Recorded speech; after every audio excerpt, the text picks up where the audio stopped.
Can you tell us about yourself, particularly the start of your career in the gaming industry? I started in video games in 1994, working at Activision in Santa Monica, and it was a much smaller company back then. There were really only 2 people working at the company that had ever shipped a game at that point. So we were just figuring out together how to build games, and it was a wonderful experience for me. I am based in Los Angeles, California, and I have worked in video games for 32 years now.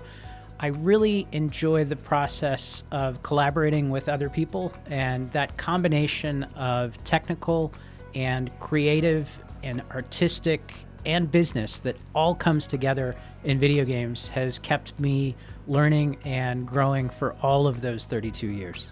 My first time in gaming was in 2000.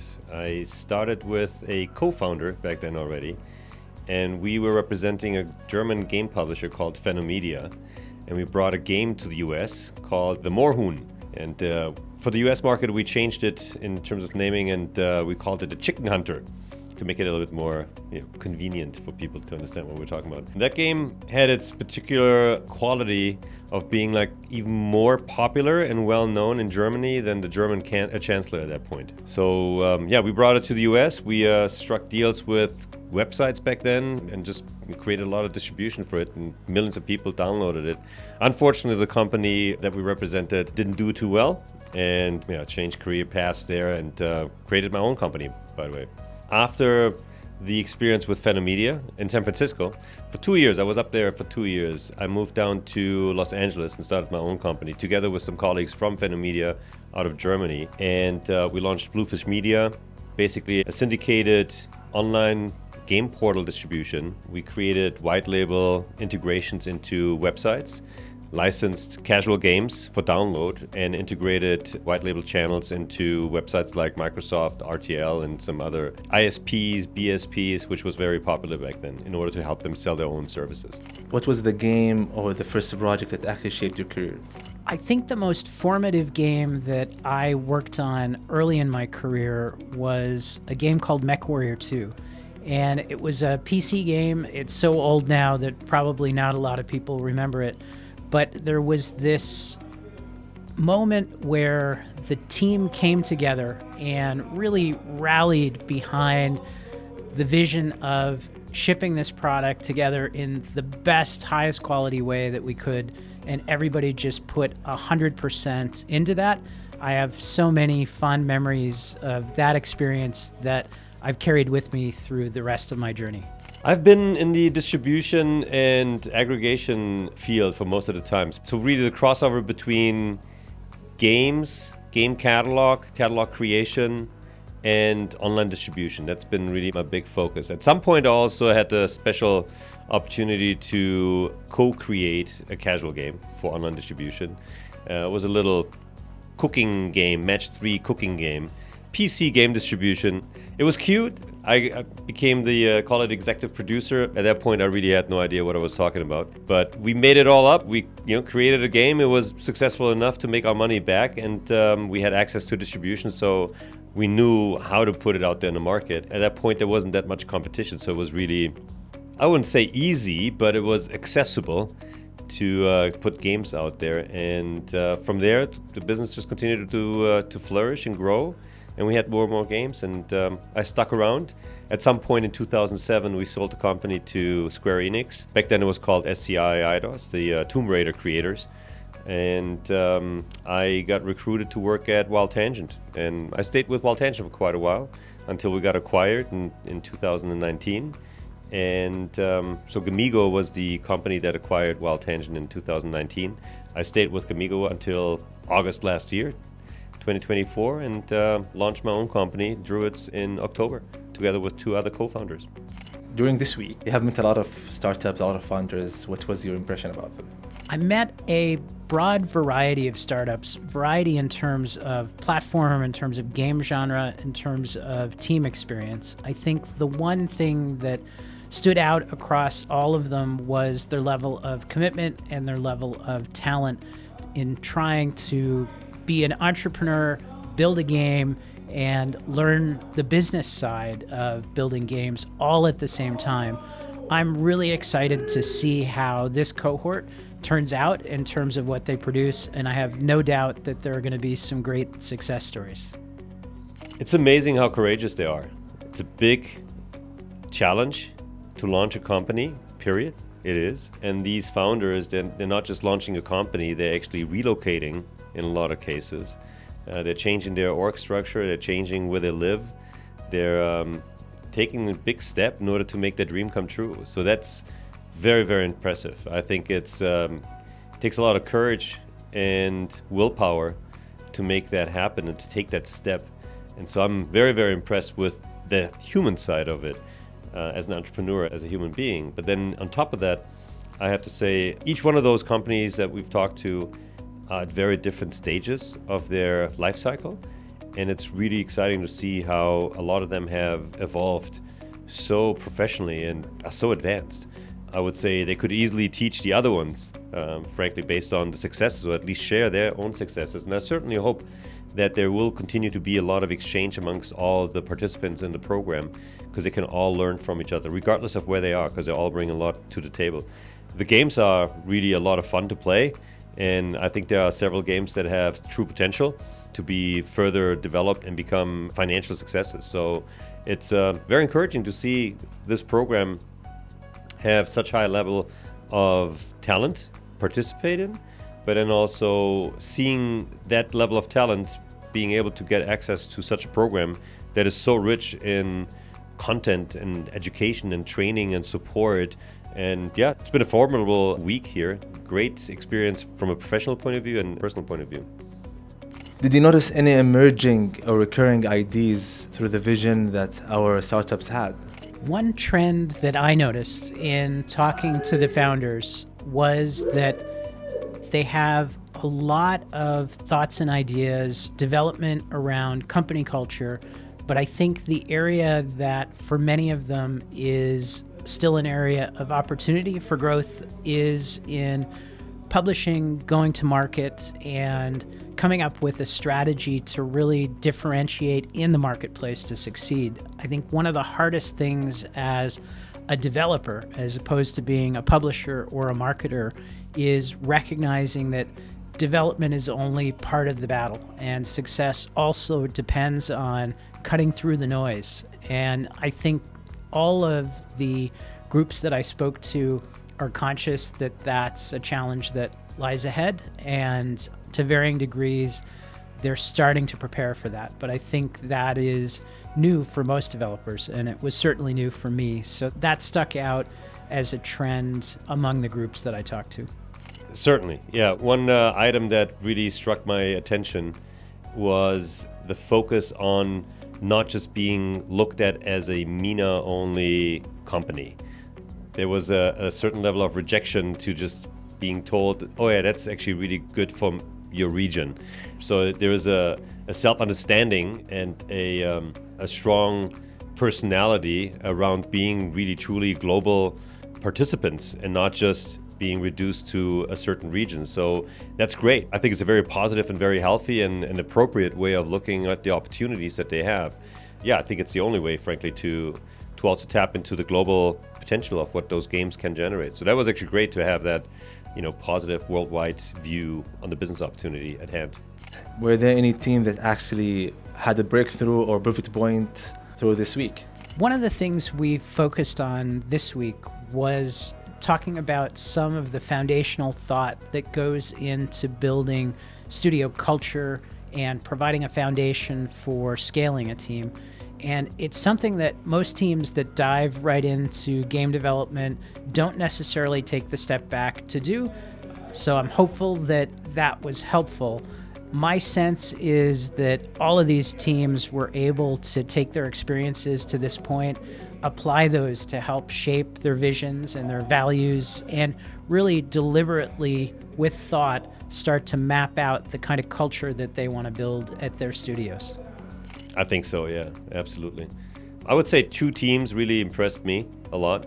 One that is quite advanced already, and I think they will They have been doing very well already. We're talking millions of dollars in revenues and success track record that they have created themselves, but I've also expressed very clearly how they want to build on top of that and then take it even further. They have very clear ideas and I think also a very sound strategy. The other team has very strong individuals, and the question is always, what do investors actually put their money onto it? My belief is also you put it into management.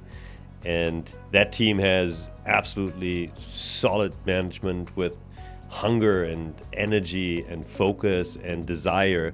I have no doubt in my mind they will be successful. They will have the stamina to endure iterations and possible pivots if necessary. So yeah, at least two teams that really just come to mind right now. What advice did you find yourself repeating during this week? I think the advice that I found myself repeating the most often was to be very careful about split focus. It takes so much concentration to solve the problems of just building a good game that if you split your focus too early around scaling, around pursuing other business opportunities, around pursuing even other technological development opportunities, that there's a risk that you take your eye off the ball, that you get distracted, and that those context switches compromise the quality of everything you do. I'm a big proponent of focusing on accomplishing near-term objectives first and reaching a place of stability before you try to diversify and add scale. Focus. Yeah. There are so many opportunities for them. There's a lot of exploration that can be done. Without the focus, velocity is going to be challenging. And very often, it really felt like the teams here are looking at all the opportunities and trying to really take them all, instead of needing to really focus on one and excelling at one opportunity and having that be the foundation for their future. I think it's a FOMO issue, right? And also the angst to possibly make the wrong decision, like which opportunity to chase. And so hedging bets is a natural tendency that we have as humans, but as an entrepreneur, it can really be fatal because it kills velocity, and velocity is imperative in order to learn quickly and be able to course correct in case you're not on the right track. Can you share a highlight or moment through this week? I had an experience in meeting with one of these teams where they were working on their org chart and they faced a separation of responsibilities between founders that's very similar to the separation of responsibilities between founders at the startup that I'm currently working at. And it was gratifying to be able to suggest a structure that's worked well for us, with the knowledge that we've tested that out and that I can kind of endorse that structure with confidence. The game session that we just had with the team to coronate the champion of the week was fun. On a more serious note, the highlight was frankly, I'd say the first day where we came in and felt extremely welcome by everybody, and certainly felt right away a desire from all the team members to really want to get as much out of these sessions, out of this program as possible. So the attitude that we encountered was, I think, a highlight like right from day one. What trend in gaming do you think is actually right now is underrated or overlooked? I think there is a trend right now in gaming towards use of AI in development, and it's not that it is overlooked in any way, but I think we're all still figuring out how will AI help us in our own projects, and how will it accelerate development in ways that are useful rather than being a distraction. And AI is at a stage right now that is still fairly formative. It is still fairly nascent. There are not a lot of tools that you can point to that are mature enough for us to apply in production. There are some, but there are not a lot. And I think because there aren't examples to point to of other developers demonstrating what good looks like in terms of the use of AI in game development, that we have a tendency to just fall back on what we know. And that's natural because it's what we can count on to get our games finished. But I am convinced that AI is going to have an increasing impact on how we develop. And I think there's an onus on all of us as developers to be looking outwards and trying to take inspiration from what we see going on around the industry, what we see going on at the studios that we're all close to. Now more than ever, I think it's important not to silo ourselves. And it's one of the great things about an accelerator program like this is that it builds in the connectivity. It creates a network for the founders to learn from each other. There's a certain hesitation when it comes to AI. Everybody talks about it, but in terms of embracing it and putting it in place and implementing it, there's very, very strong resistance. There's a certain level of angst that exists in the industry in terms of job replacements. Instead of looking at the opportunity that AI can yield as far as acceleration of your processes and helping you get rid of tedious tasks, repetitive tasks, tasks that sometimes don't really add much value, and then thereby freeing you up in order to be able to focus on the creative parts of your job and the value creation. A lot of the angst is still stopping people from embracing it. So it's unfortunately one of those trends that will come, is happening, and if you're fighting it, you will unfortunately most likely get left behind in some fashion, either because you're not adopting it or because somebody else is simply taking a stronger position on leveraging AI. And as they say, you're not going to get replaced by AI, you're going to get replaced by somebody that actually knows how to use AI. What is the most inspiring mechanic that you saw and you actually was impressed by through our cohorts? The most innovative mechanic that I saw in the games that I got to play, and to be fair, I spent a lot of time talking and not as much time playing, so there's many games that I haven't played yet.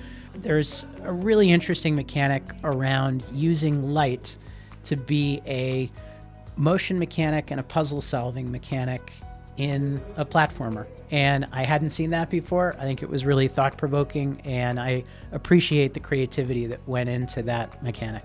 The most impressive mechanic, it's interesting. I don't know if any mechanic really impresses me much. I'm after creativity that sits on top of expressive experiences, and it doesn't have to be a mechanic. And I saw a variety of them. I really saw a variety of them. I saw also a couple of copycats, so to speak, but very well done copycats, and then they would actually come in with different monetization mechanics. I don't think that looking at just a game mechanic itself can get me excited. It needs to be the game mechanic associated with the respective flow and looping that needs to happen in order to make the business opportunity truly exciting. I'm excited about business opportunities and anything that actually can create growth for the studio and success for the studio. And the game mechanic itself alone is one element, but as a standalone, I'd rather look at it within the context of the overall game. PC, console, or mobile? So between PC, console, and mobile, I personally gravitate towards PC as a platform, in part because that's the platform that I play the most. It's the platform that I've got the most experience developing, but it's also the platform that to me is the most democratic. I think Steam as the place that most players go to get PC games is almost entirely algorithm driven. And sometimes that black box feels a little bit scary to us as developers, but I do believe that as players, PC is a really democratic platform. Like, we get access to independent games at all ranges of budget from all regions around the world. And I find that fairly level playing field to be appealing both as a player but also as a developer. If I could, all of the above. I'm a mobile gamer for sure. I used to be a hardcore console gamer. I don't play on PC at all. It's just simply not conducive. Feels more like my work environment. On mobile, I have, however, the rule that every game that I download and install gets uninstalled the same day. Nothing stays overnight.